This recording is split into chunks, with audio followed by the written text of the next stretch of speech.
Hi എല്ലാവർക്കും Sara's Kannur കിച്ചണിലേക്ക് സ്വാഗതം. അപ്പം നമുക്കിന്ന് നല്ല അടിപൊളി കൽമാസ് ഉണ്ടാക്കി നോക്കിയാലോ.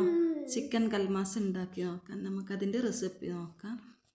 ഞാനിവിടെ സവാള 2 അരിഞ്ഞു വെച്ചിട്ടുണ്ട്, വെളുത്തുള്ളി ഇഞ്ചി ചതച്ചത്, മല്ലിച്ചപ്പ് കറിവേപ്പില എല്ലാം റെഡിയാക്കി വെച്ചിട്ടുണ്ട്, തേങ്ങ ചിരകി വെച്ചിട്ടുണ്ട്. അതിന് വേണ്ട അരിപ്പൊടിയും ഇവിടെ റെഡിയാക്കി വെച്ചിട്ടുണ്ട്. നമുക്ക് തേങ്ങ ചിരകിയത് ഒന്ന് ക്രഷ് ചെയ്തെടുക്കാം, അധികം അരക്കണ്ട. ഇതിലേക്ക് ഞാൻ കുറച്ച് ജീരകം ഇട്ട് കൊടുക്കുന്നുണ്ട്. അല്ലെങ്കിൽ ഒരു മുറി സവാള അരിഞ്ഞിട്ട് കൊടുക്കണം. എന്നിട്ട് ഒന്ന് ക്രഷ് ചെയ്തെടുത്താൽ മതി. അരിപ്പൊടിയിലേക്ക് ഇതൊന്ന് ഒഴിച്ച് കൊടുത്തിട്ട് എല്ലാവരുടെയും വിധത്തിൽ നമുക്കിതൊന്ന് മിക്സ് ചെയ്ത് കൊടുക്കാം. ആവശ്യത്തിന് ഉപ്പ് ഇട്ട് കൊടുക്കുന്നുണ്ട്. മിക്സ് ചെയ്ത് കൊടുത്തതിന് ശേഷം ഞാൻ ചൂടുവെള്ളത്തിൽ ഇതൊന്ന് നന്നായി കുഴച്ച് റെഡിയാക്കി സെറ്റാക്കി വെക്കുന്നുണ്ട്. അപ്പോൾ അതവിടെ ഇരിക്കട്ടെ. ഞാനൊരു ചീനച്ചട്ടി ചൂടാക്കിയിട്ട് അതിലേക്ക് കുറച്ച് വെളിച്ചെണ്ണ ഒഴിച്ച് കൊടുക്കുന്നുണ്ട്. ഇതിലേക്ക് സവാള അരിഞ്ഞത് ഇട്ട് കൊടുക്കാം. ഇതൊന്ന് ബ്രൗൺ കളറാകുന്നത് വരെ നമുക്ക് വാട്ടിയെടുക്കാം. ആവശ്യത്തിന് ഉപ്പും ഇട്ട് കൊടുക്കാം. ഇത് കുറച്ചൊന്ന് വാടിയതിന് ശേഷം ഞാൻ ഇതിലേക്ക് വെളുത്തുള്ളി ഇഞ്ചി ചതച്ചതും ഇട്ട് കൊടുക്കുന്നുണ്ട്. ഇതെല്ലാം കൂടി ഒന്ന് നന്നായി വാടി വന്നിട്ടുണ്ട്. ഇതിലേക്ക് ഞാൻ തക്കാളി 1 എടുത്തിട്ടുള്ളൂ. വെള്ളം ഇറങ്ങിപ്പോകണ്ട, മസാല ഒരു വെള്ളം പോലെ ആയി പോകണ്ടെന്ന് കരുതിയിട്ട് ഒരു തക്കാളി എടുത്തിട്ടുള്ളത്. അപ്പോൾ ഇതെല്ലാം കൂടി ഒന്നുകൂടി വാട്ടിയെടുക്കാം. അതിനുശേഷം നമുക്കിതിലേക്ക് സ്പൈസസ് എല്ലാം ഇട്ട് കൊടുക്കാം. ആവശ്യത്തിന് മുളക് പൊടി, മല്ലിപ്പൊടി, മഞ്ഞൾപ്പൊടി, ഗരം മസാലപ്പൊടി, ചിക്കൻ മസാലപ്പൊടി, ഞാൻ എല്ലാ സ്പൈസസും ഇട്ട് കൊടുത്തിട്ടുണ്ട്. ഇതെല്ലാം കൂടി ഒന്നുകൂടി നമുക്ക് മിക്സ് ചെയ്തിട്ട് കുറച്ച് സമയവും കൂടി പച്ചമണം മാറുന്നത് വരെ ഇതൊന്ന് നമുക്ക് വാട്ടിയെടുക്കാം.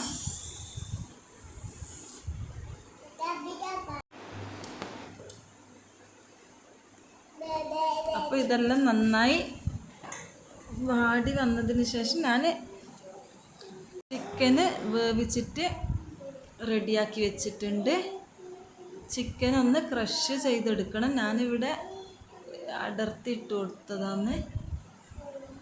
ചിക്കൻ വേവിക്കുമ്പം തന്നെ അതിലേക്ക് സ്പൈസസ് എല്ലാം ഇട്ട് കൊടുത്തിട്ട് കുറച്ച് വെള്ളത്തിലൊന്ന് വേവിച്ചെടുക്കണം. ഞാൻ പിന്നെ മക്കൾക്ക് കൊടുക്കേണ്ടത് കൊണ്ട് അധികം എരിവ് വേണ്ടെന്ന് വിചാരിച്ചിട്ട് ഇങ്ങനെ ഉണ്ടാക്കിയതാണ്.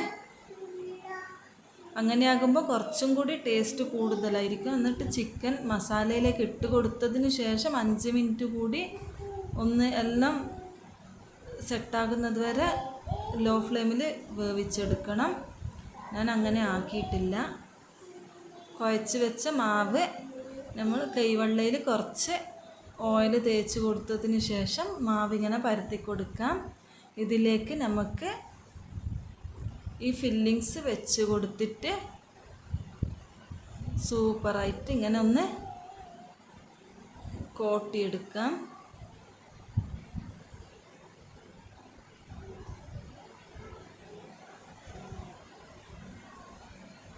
കണ്ണൂർക്കാരുടെ സ്പെഷ്യൽ കൽമാസാണിത്.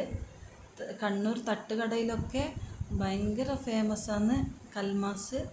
അത്രയും രുചിയുമാണ്. ഭയങ്കര ഡിമാൻഡുള്ള അടിപൊളി സാധനമാണ്. എല്ലാവരും ഒന്ന് ട്രൈ ചെയ്ത് നോക്കാം. കൊഞ്ചൻ കൽമാസൊന്നും ഒരു രക്ഷയില്ല, അത്ര അടിപൊളി ടേസ്റ്റ് ആയിരിക്കും. അപ്പം എല്ലാം നമുക്കിങ്ങനെ കൈവെള്ളയിൽ എണ്ണ തേച്ച് കൊടുത്തിട്ട് ഇതിങ്ങനെ പരത്തിയെടുക്കാം. എല്ലാം നേരത്തെ ചെയ്തതുപോലെ നമുക്ക് ചെയ്തെടുക്കാം.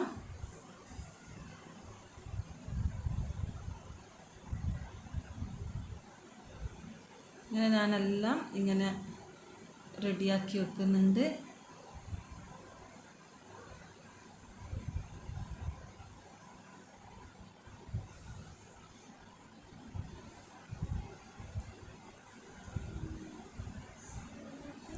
അപ്പം നമ്മളെ ചാനൽ ആരെങ്കിലും സബ്സ്ക്രൈബ് ചെയ്തിട്ടില്ലെങ്കിൽ ഒന്ന് സബ്സ്ക്രൈബ് ചെയ്ത് സപ്പോർട്ട് ചെയ്യണേ.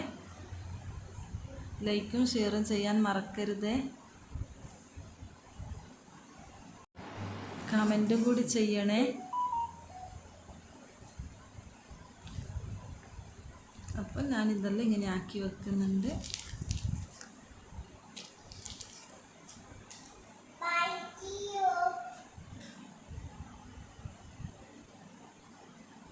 പാത്രത്തിൽ നമുക്ക് എണ്ണ തടവി കൊടുക്കാം. ഇതിലേക്ക് ഓരോ കൽമാസ് ഇങ്ങനെ വേറെ വേറെ ആയിട്ട് തന്നെ വെച്ച് കൊടുക്കണം, അല്ലെങ്കിൽ ഒട്ടിപ്പിടിച്ചിട്ട് ഇത് പൊട്ടിപ്പോകാൻ സാധ്യതയുണ്ട്. അതുകൊണ്ടാണ് ഞാനിങ്ങനെ എണ്ണ തടവി കൊടുത്തിട്ട് ഓരോന്നോരോന്ന് വേറെ വേറെ വെച്ച് കൊടുത്തത്. അപ്പോൾ ഇത് റെഡി ആയിട്ടുണ്ട്. ഒരു 20 മിനിറ്റ് 25 മിനിറ്റ് അങ്ങനെ ഞാൻ വേവിച്ചെടുത്തിട്ടുണ്ട്. അപ്പോൾ എല്ലാം റെഡി ആയിട്ടുണ്ട്. ഒന്നും അടർന്നു പോയിട്ടും പൊട്ടിപ്പോയിട്ടൊന്നുമില്ല.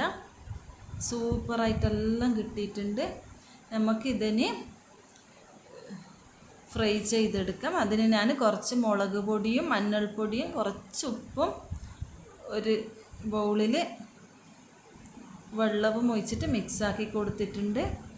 നല്ല കളറും ഇതെല്ലാം കിട്ടണമെങ്കിൽ കുറച്ച് കട്ടിയിലാക്കണം. ഞാൻ പിന്നെ കുട്ടികൾക്ക് കൊടുക്കേണ്ടത് കൊണ്ടാണ് ഇങ്ങനെ കുറച്ച് ലേറ്റായിട്ട് ഉണ്ടാക്കുന്നത്.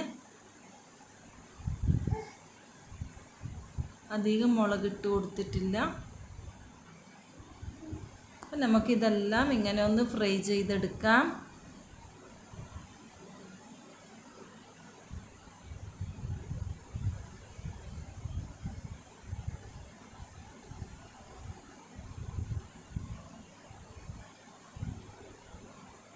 ഞാൻ കുറച്ച് ലേറ്റായിട്ടാണ് മുളകെല്ലാം ഇട്ട് കൊടുത്തിട്ടുള്ളത്. വലിയവർക്കാക്കുമ്പോൾ നമുക്ക് മുളകെല്ലാം കുറച്ച് കൂടുതലായിട്ട് ആക്കുമ്പോൾ അടിപൊളിയായിരിക്കും. ഇത് ഉണ്ടാക്കാത്തവരൊന്ന് ഉണ്ടാക്കി നോക്കണേ. അടിപൊളി ടേസ്റ്റാന്ന് പറയാൻ ഒരു രക്ഷയുമില്ല. അത്രയും അടിപൊളി ടേസ്റ്റാന്ന്. അപ്പോൾ ഇത് റെഡി ആയിട്ടുണ്ട്. ഒന്നും അടർന്നു പോയിട്ടും പൊട്ടിപ്പോയിട്ടൊന്നുമില്ല. സൂപ്പറായിട്ട് കിട്ടിയിട്ടുണ്ട്.